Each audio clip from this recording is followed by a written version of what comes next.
نحمده ونصلي على رسوله الكريم أما بعد فأعوذ بالله من الشيطان الرجيم بسم الله الرحمن الرحيم إنما الصدقات للفقراء والمساكين والعاملين عليها والمؤلفة قلوبهم وفي الرقاب والغارمين في سبيل الله وابن السبيل فريضة من الله صدق الله مولانا العظيم۔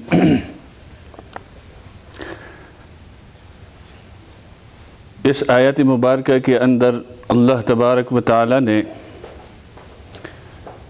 صدقات کے بارے میں ارشاد فرمایا ہے،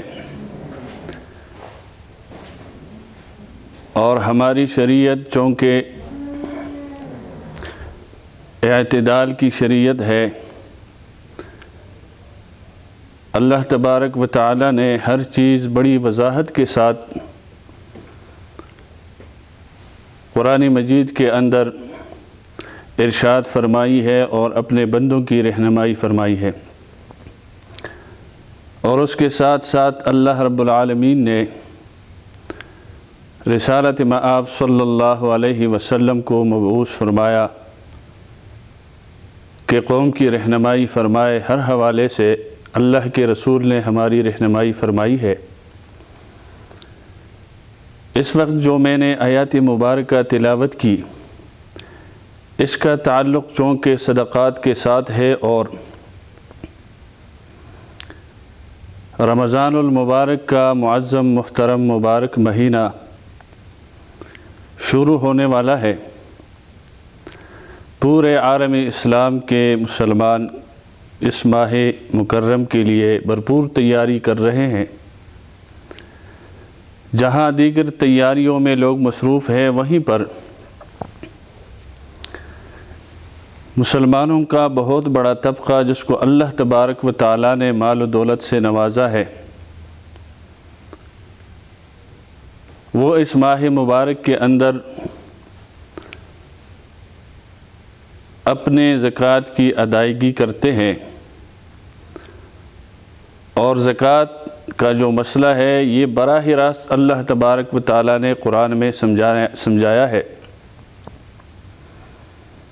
اور یہ اللہ تبارک و تعالی کی طرف سے فرض قرار دیا ہے ان لوگوں پر جو صاحب حیثیت ہے۔ اسلام کے اندر دو قسم کے صدقات کا حکم ہے، جس کو ہم صدقات واجبہ یا صدقات نافلہ کے نام سے پہچانتے اور سمجھتے ہیں۔ اس میں ایک زکوٰۃ کا مسئلہ ہے۔ وجوبی صدقات میں سے زکوٰۃ بھی ہے، عشر بھی ہے، اور رمضان المبارک کے اندر جو فطرانہ ادا کیا جاتا ہے وہ بھی اللہ کی طرف سے واجب ہے، اور ایسے ہی کوئی آدمی نظر اور منت مان لے تو وہ بھی اللہ کی طرف سے اس پر واجب ہو جاتی ہے۔ اور ایک صدقہ نافلہ ہے، وہ بھی مسلمانوں کو اللہ اور دین کی طرف سے ایک حکم ہے، لیکن وہ لازم ضروری نہیں ہے۔ اگر کوئی صاحب حیثیت ہے، کسی غریب، نادار، مسکین کے ساتھ تعاون اور ہمدردی کرتے ہیں تو اللہ کے ہاں بہت بڑا اجر ہے، اور اس کے لیے کوئی خاص مصارف بھی نہیں ہے۔ وہ چاہے مسلمان ہو، غیر مسلم ہو، چھوٹا ہو، بڑا ہو، امیر ہو، غریب ہو، یہاں تک کہ حضور علیہ السلام نے فرمایا کہ حیوانات تک، چرند پرند تک صدقہ نافلہ ہو جاتی ہے، اور اس پر اللہ کے ہاں اجر ملتا ہے۔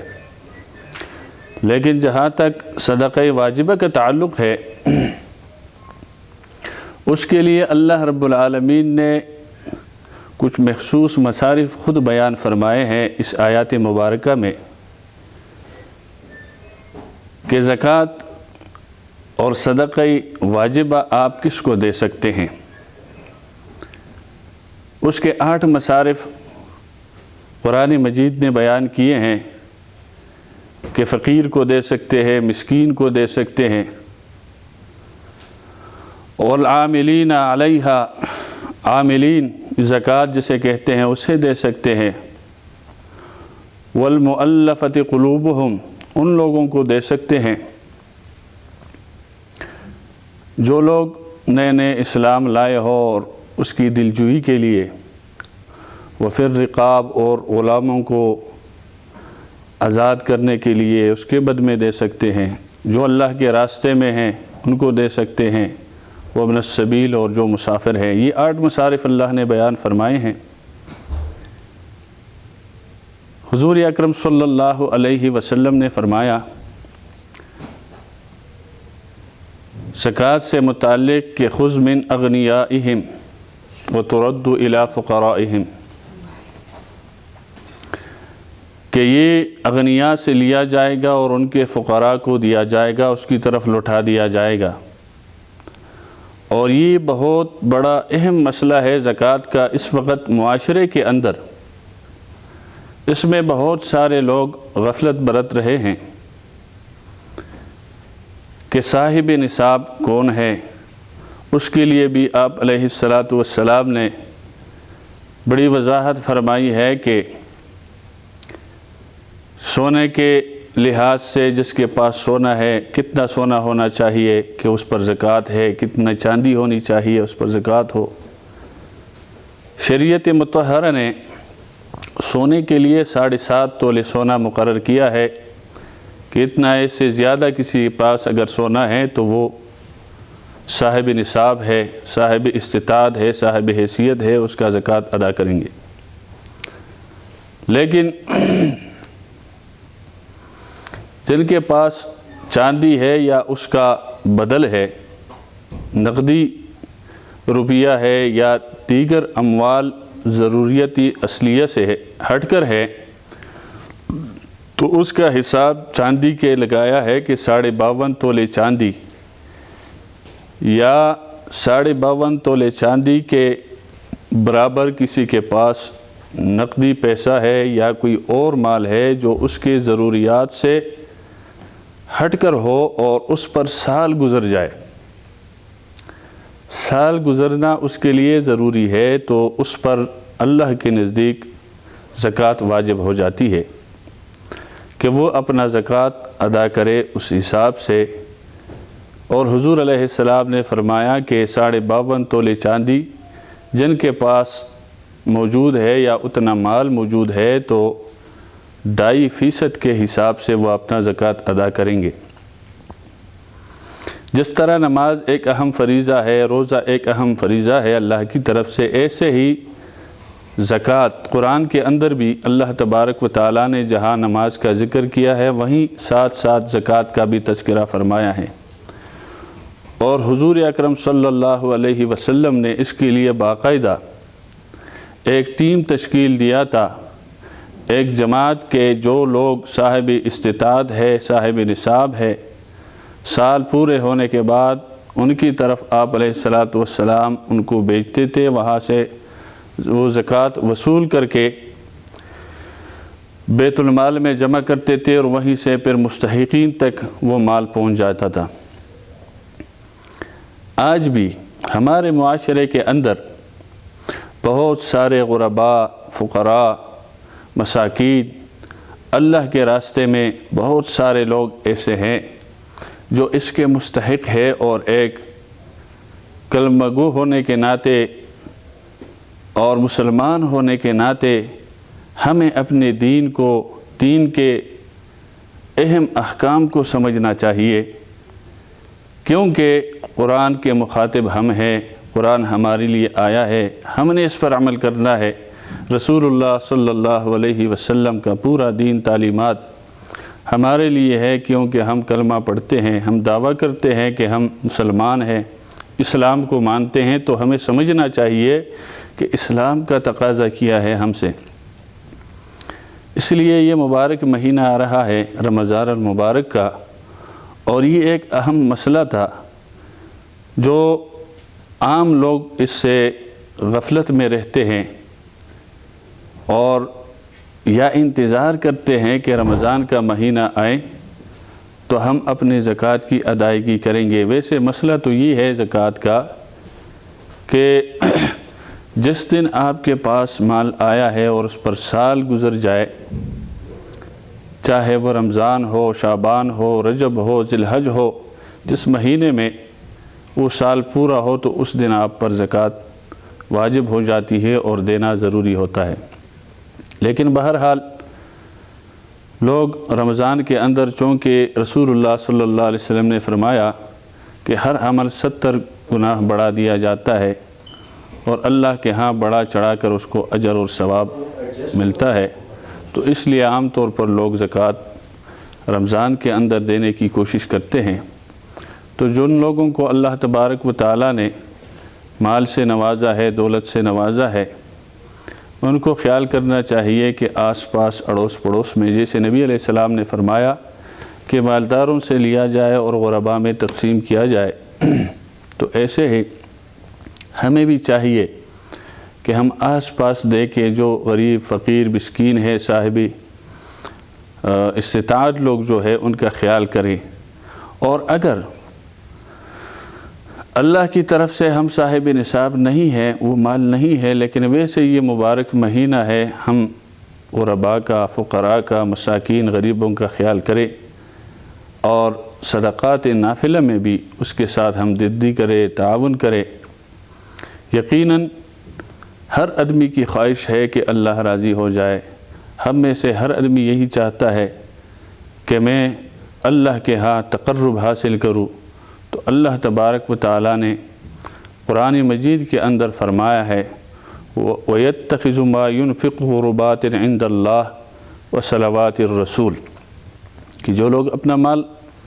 اللہ کے راستے میں خرچ کرتے ہیں، اس کا ایک ہی مقصد ہوتا ہے کہ قرب الہی مل جائے، اللہ کی رضا مل جائے، اور سب سے بڑھ کر رسول اللہ صلی اللہ علیہ وسلم کی دعائیں مل جائے، کیونکہ اللہ نے خود فرمایا خُذْ مِنْ أَمْوَالِهِمْ صَدَقَةً تُطَهِّرُهُمْ وَتُزَكِّيهِمْ بِهَا وَصَلِّ عَلَيْهِمْ۔ نبی علیہ السلام سے اللہ فرماتے ہیں کہ آپ ان سے زکوٰۃ لے اور غرباء میں تقسیم کرے اور ان کے لیے دعائیں کرے، اور یہ دعائیں جو ہے یہ تسکین کا، اطمینان کا باعث بنیں گے مسلمانوں کے لیے۔ یقیناً ہم میں سے ہر آدمی یہی چاہتا ہے کہ اللہ تبارک و تعالیٰ کی رضا مل جائے، اور رسول اللہ صلی اللہ علیہ وسلم نے جو دعائیں کی ہے امت کے لیے اس میں بھی ہمارا بھرپور حصہ ہو۔ تو اس لیے نبی علیہ السلام نے یہ بھی فرمایا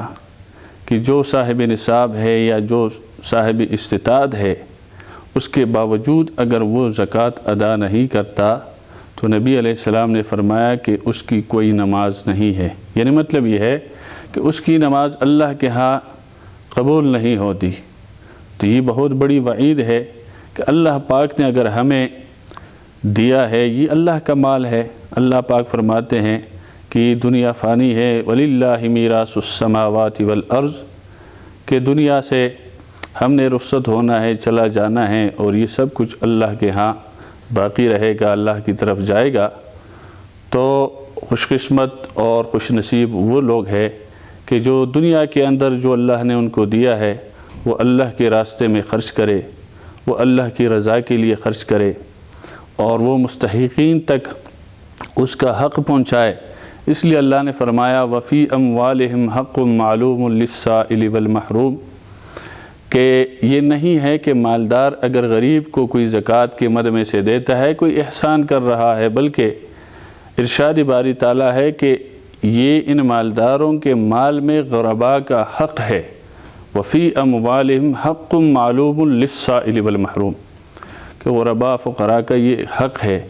اور یہ حق ان تک پہنچا دیا جائے۔ اور یقیناً ایک حق اللہ کا ہے ہم پر، اور ایک حق اللہ کے مخلوق کا ہے ہم پر۔ تو اگر ہم اللہ کے حقوق کی پابندی کرتے ہیں، پاسداری کرتے ہیں، لیکن مخلوق خدا کے حقوق میں کوتاہی کریں گے، یقیناً کل قیامت کے دن ہمارے پاس کوئی عذر نہیں ہوگا۔ اور یہ بات بھی اٹل ہے کہ اللہ تبارک و تعالیٰ کے جو حقوق ہے وہ شاید اللہ پاک ہمیں معاف فرما دے، کمی کوتاہی اگر اس میں ہو، لیکن اللہ کے نبی صلی اللہ علیہ وسلم نے ارشاد فرمایا ہے کہ جو مخلوق خدا کے حقوق ایک دوسرے سے متعلق ہے اگر ادا نہیں کیے تو اللہ اس کو معاف نہیں کرتے، یا تو یہ کہ وہ حق اس کی طرف لوٹا دیا جائے، اور یا یہ کہ وہ اس کو معاف کر دے، تب جا کر اللہ معاف فرما دیں گے۔ اور اگر ایسا نہیں ہے تو پھر یقیناً کل قیامت کے دن رسوائی، شرمندگی یہ مقدر بنے گی۔ تو اللہ تبارک و تعالیٰ سے دعا ہے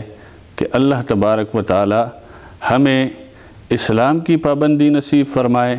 اور یہ جو مبارک مہینہ آ رہا ہے اللہ تبارک و تعالیٰ ہمیں صحیح طریقے سے اس کی احترام ادب کرنے کی توفیق عطا فرمائے۔ وما علینا الا البلاغ۔